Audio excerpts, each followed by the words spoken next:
Hello, everyone. Are you wondering what is an average salary of a construction worker in Brazil? Let's explore.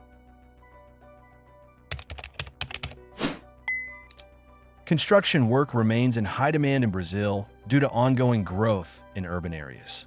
The average annual gross salary for a construction worker in Brazil is around $7,800, which comes down to about $650 per month.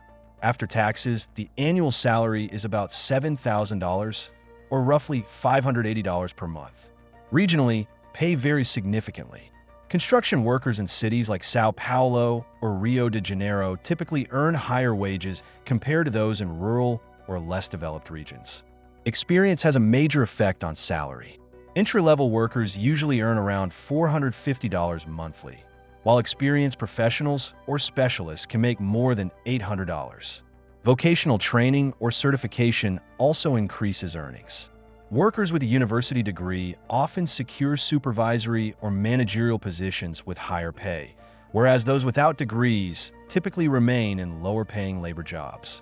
Please like the video and share your salary in the comments. Thanks for watching, and see you next time. Goodbye.